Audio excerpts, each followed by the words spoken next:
Luis Guevara el Güero, directamente desde Valencia, España. Hoy tenemos una entrevista muy especial. Es con Orions Belte, con Øyvind, el guitarrista, y también de repente a veces cantante. Esta banda proviene directamente de Noruega, así es, los países más fríos del mundo.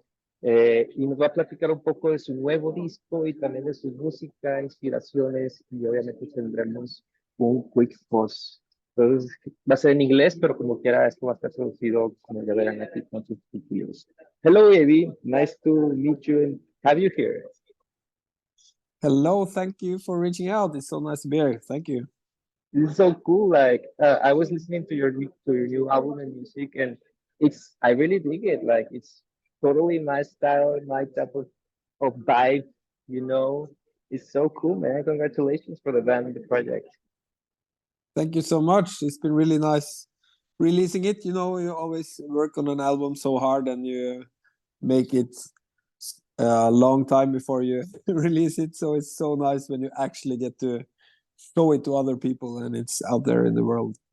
I know, and I can imagine, like, after going out of the pandemic and everything, like, this is thrilling, right? I guess you're gonna go on a tour or something to promote this. Yeah, it's been nice to finally be able to go out of Norway again and do some shows. And yeah, it's been a rough time for everyone, I guess, in the music industry since the pandemic. It's really not like quite over yet. People are still struggling, but yeah, we just came back from the US and we did a couple of weeks now in like last week. So. Oh. It was really nice to be able to travel and meet people again and play some shows for in like new cities we've never been before, and it was really nice. So it's cool to be able to play the new songs live and try out some new stuff. Yeah, that's so cool, man. I really enjoy that, like, that you're actually going back to touring everywhere in the world, because as I was research you and your band, Ruby, and I saw that you and your mate Chris, you were both musicians for other musicians, right? Like for other artists. So tell me, like, how do you come up with this idea? Like, how do you actually thought, like, okay, this is a good idea, let's do it? Like, how did that happen? we went on tour. Yeah, so all three of us actually has had music as a job for like 20 years now, basically. So me and Chris, we ended up in the same band together, playing for a Norwegian singer, and she's more like a folk singer, maybe. She's really good, and then it was a really long tour. I think we did like 50 or 60 shows, and we were driving around Norway all the time. So there were so many hours in the car or in hotel rooms, and you know, I didn't know him before, so this was back in 2016, I think, and somewhere along the way on the tour, we just kind of played each other's stuff. It's like, oh, I got this song, and oh, this is really cool. How about this? Yeah. And then we kind of exchanged some music that we like to listen to, and then we were like, okay, but I have some demos, he had some demos, and we were like, we should do, because we were both really into like instrumental music. So it's like, oh, it's always been a kind of a dream to have like a small band that could make your own music, and okay. So that was basically the start, and then it just kind of rolled from there. Chris and Kim, they had been playing in bands for years before this, so they knew each other really good. So after we did like a small get together, all three of us, we recorded the first album right away. So that was perfect good match, chemistry. I guess you had very good chemistry. Yeah. I mean, you were playing together. You were telling me, like, I mean, you developed that kind of chemistry with people that you see every day. You play with people in different places, exploring the world. I mean, I guess it was sort of natural for you, I guess. So yeah, it becomes like a lifestyle, you know. I always try to tell my friends back home Oslo, it's kind of weird if you have like a normal job where you go to an office and meet people every day. But I can easily like get in a car with somebody I never met before, and then we have to travel. You're in a car for like 8 hours, and you have to talk to this person you never met, and then maybe you have to share like a hotel room, and you share like every meal and play a concert, which is also like a really intimate thing to do. Definitely. If I'm playing for a singer, he or she may be like singing songs about their life, and I am supposed to like play with them, and so it's a really strange way. It's a strange job to have, just like a social experiment, because you share so much time together and really like private stuff, and Definitely. so it's kind of it's quite different, I guess, from many other jobs. I mean, if it's you could completely different from any job. Like, you don't do that on your 9 to 5 job. Like, yeah, you can have friends in your job, in your office, but you're not in the same room. Like, you're not sleeping with your and No, you don't going. have to like share a bed with your coworker just because there aren't enough beds, or like and that happens like all the time. So it's so strange, you know. It's that's like part of the thing I like. It's the same when we went on tour in the US in March. It was like I met the driver we were having, and the same night I met him. I've never met him before, and then we kind of shared a sofa because we had to get a couple of hours No of way, sleep. like you And that's in like Jersey City, outside of New York. So stuff like that happens all the time, but I like it. It's part of the social experiment of playing in the band. definitely and the adventures and the craziness and the people you meet like on the road, literally. That's so cool. And I mean, like you said, like you were all into instrumentals, like, but it surprises me because you have some songs that you also well sing. You know, you have singers, and I saw that you define your music as instrumental pop music, right? So how do you develop well that like how is there anyone in the band saying like, hey, I wanna sing this one, or I wanna let's make, or like you work straight into instrumental music, you know what I mean? Yeah, absolutely. I think most of the times, if there are like some vocal lines, it's usually Chris that comes up with the idea, and I think he or all of us, we just see the vocals as part of the band. So it's very rare that we have like a song with like a verse and chorus just like up front. It's almost Yeah. we try to blend the vocals with all the instruments, and they also have a lot of like reverb, and it's like a big room most of the time. So we try to like make the vocals as part of all the instruments more than being instruments and then a song on top of it. So but on the new album there's like one song where we had a guest singer, and that's more basically like a regular song, I guess. Yes. So it happens sometime, but you know, i think the I think the songs that doesn't have vocals, we try to make them as songs. I just try to play the melodies as I would sing them. So it's really not like about making guitar solos all the time. I just want to play like a melody that is nice. And so we try to perform it as a song in a way. It's kind of hard to put words to it, but it is important for us that it's not just about like guitar solos for an hour. Yeah, I get we it. want It's to completely different. Like, yeah, you're we want to present them as songs, as pop songs in a way. yeah, you sort of have like a structure, but at the same time you don't. That's because like you reminded me, like, of course not your sound, but like the concept of I'm a big fan of Grateful Dead and jam and music, you know, and they're songs, but at the same time they're not songs. And in live, they improvise a lot, you know. I think I guess you do sort of the same, right? Like you have your song and then you improvise and do something different. How do you do it? Yeah, it's a really interesting band you bring up, because I don't think we have ever been compared to the Grateful Dead. But what I really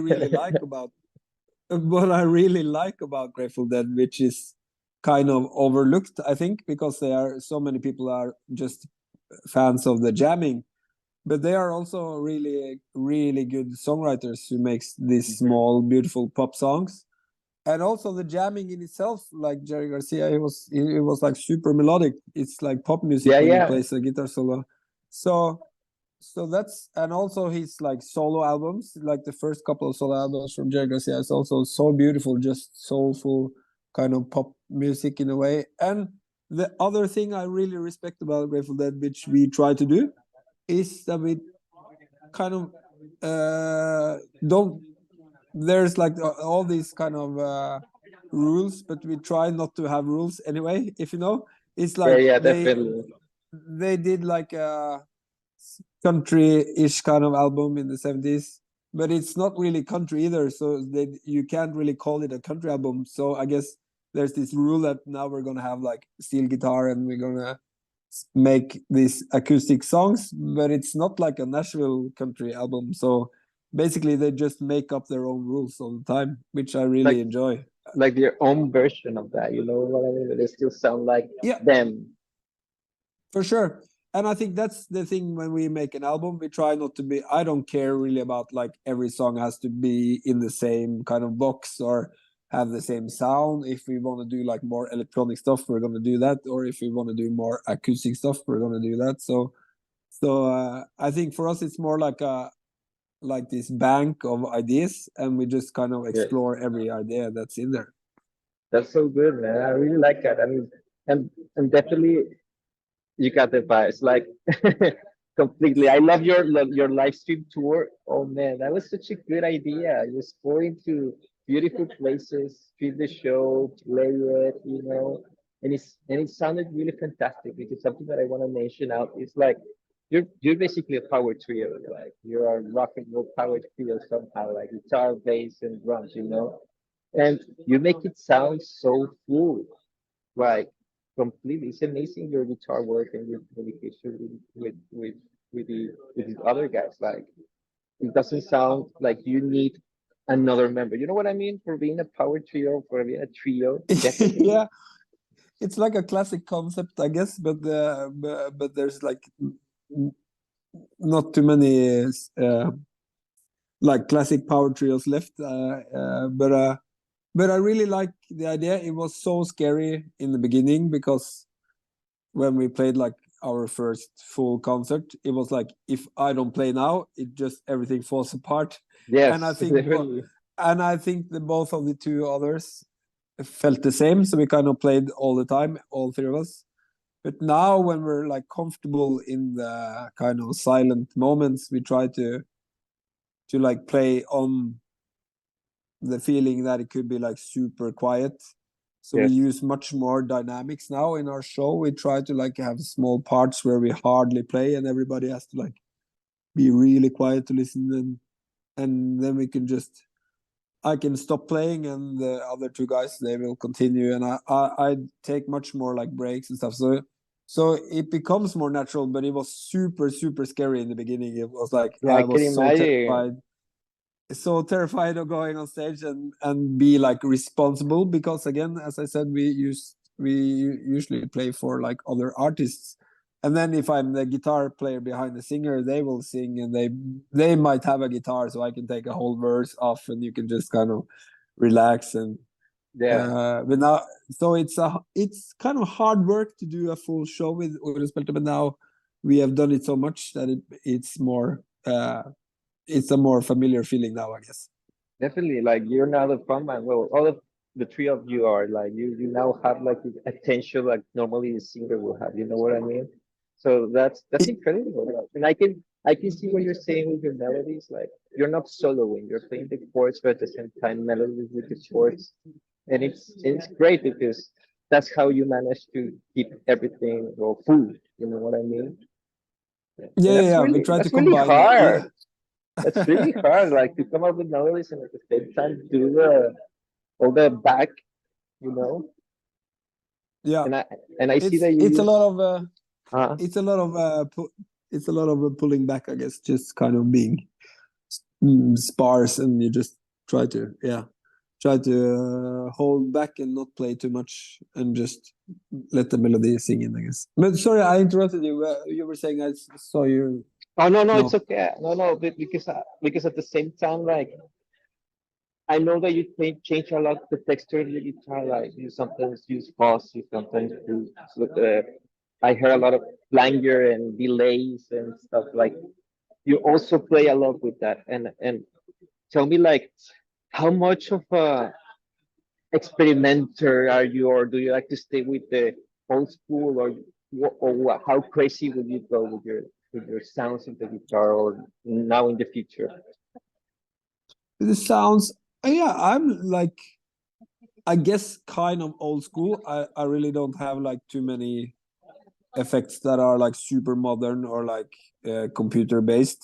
So most of the stuff I have is like old school, kind of like analog effects and like old fuzz boxes and stuff. But I really enjoy it in a way, and I'm super into like old guitar synth stuff as well. Just like when they tried to make the guitar like a digital thing in the Mhm. early 80s. I think that's Yeah. wonderful. So I have like so I have different sounds that I really would like to, but for the moment I've had like the same effects on my pedal board for a long time, and I use the same guitar, and I really want to explore that as much as possible before I kind of leave it and try to do something else, because I think there's still so much left that like tones and melodies that I haven't found yet. So I really want to keep exploring the same stuff for a while, and then but I've also been trying to use a lot more like acoustic stuff and like the nylon Okay. string and so yes, I want to like try to do different stuff all the time, but yeah, there's so much left still in those old effects I have, so I'm trying to make the best of it for now. I know, I can imagine.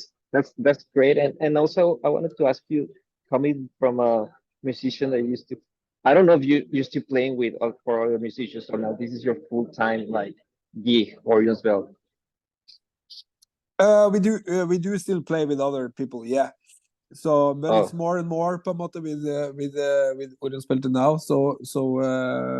But we still do like in summer, or like when we're not touring, we will be like recording with other artists, playing on people's albums, or maybe do like short tours. We have all three of us have like certain people we play yeah. with, like other. Okay, a full palette of other project For music sure. music. Yeah.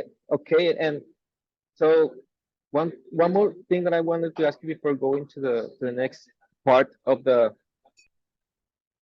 interview, which is gonna be like quick questions. I'm gonna tell you the instructions right now, but so you've been to Mexico.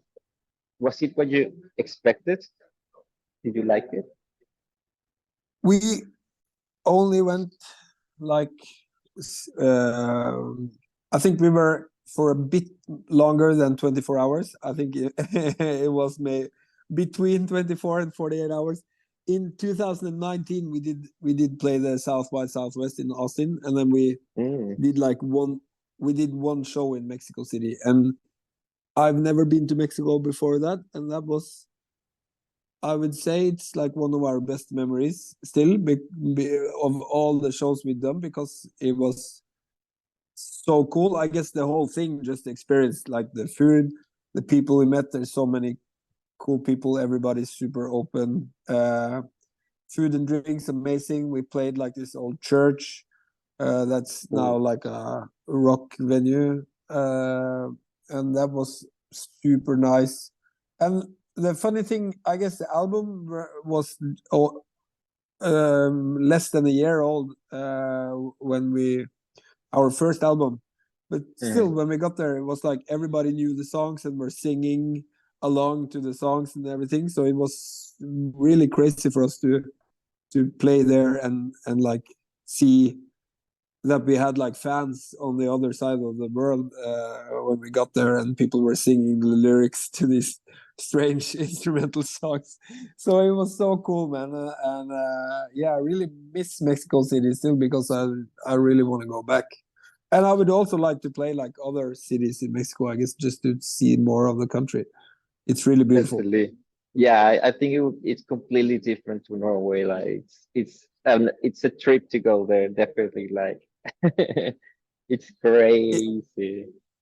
yeah, it's super different from Norway for sure. And the whole culture, of course, the obvious is like the weather and the food and everything, but just the whole like way of being and the way people talk to each other and everything is super different. So it's so cool. But people were so nice and open to us last time. So that's why we really, really want to go back.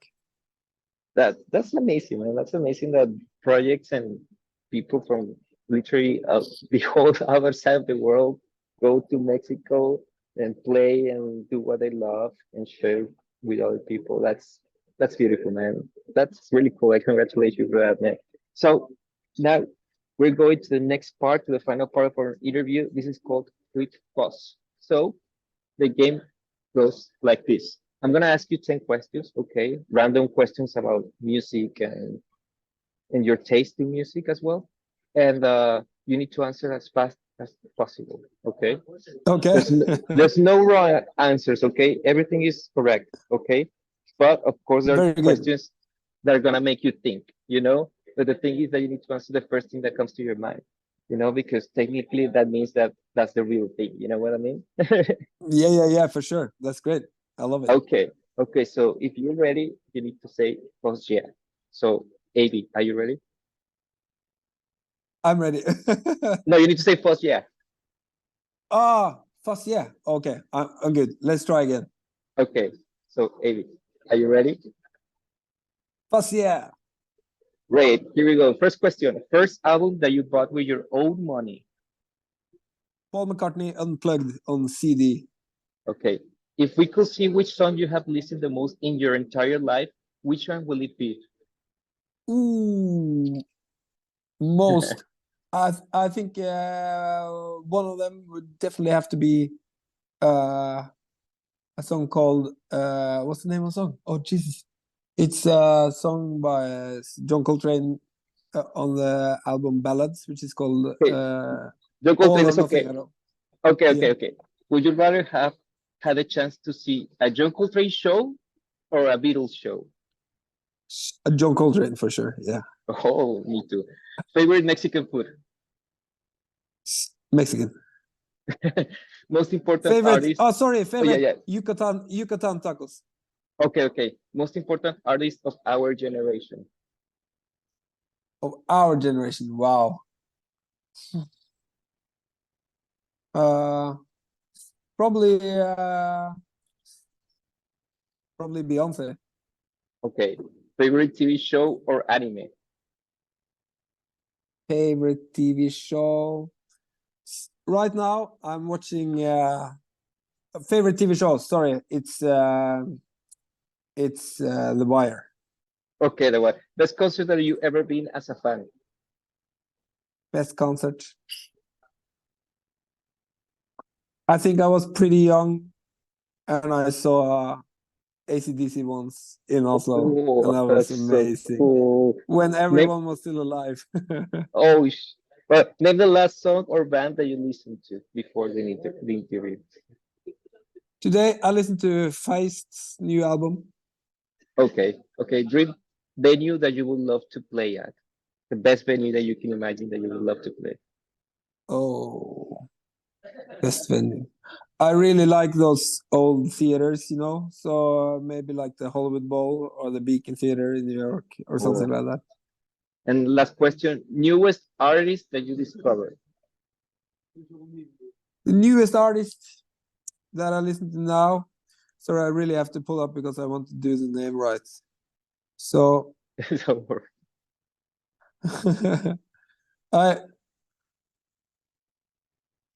I've been listening to this album by this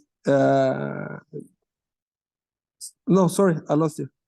I've been listening to this album by this American guitar player. He's not a new artist though, but the album is really new. He's called Adam Levy, and he's a really good jazz Okay. player. He just Okay. released an amazing instrumental album. Okay, I'll listen to that one. Okay, so you did 2 minutes with 40 seconds. Great. Oh, it's pretty slow. I mean, I will be honest with you. It is not the quickest, no, but it was the funniest. You won the public, the heart of the public. Perfect.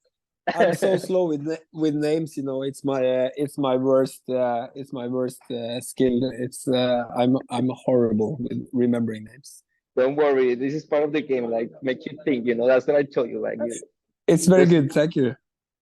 So, well, Avi, thank you very much for this time. It was so fun meeting you. And if you ever come to Mexico, let me know. And if you ever come to Spain as well, right now I'm in Spain. I'm living here in Spain. So if you're ever gigging here, let me know as well. It will be cool Yeah, to hang out. absolutely. For sure, we're trying to do some stuff in Spain in the springtime, I guess. So hopefully we'll let you know. Por favor. And if you want to say something to our audience, because we upload this to YouTube and social media, Well, something, just whatever you want to share. thank you for listening to our new album and our music. We're really, really happy to do all this as part of our lives. So thank you for listening. It really means a lot to us. Great. Well, Avi, thank you very much. I'll see you later. And well, best of luck with your new album and new tour, man. Thank you, man. Okay, take care. Bye bye. Bye.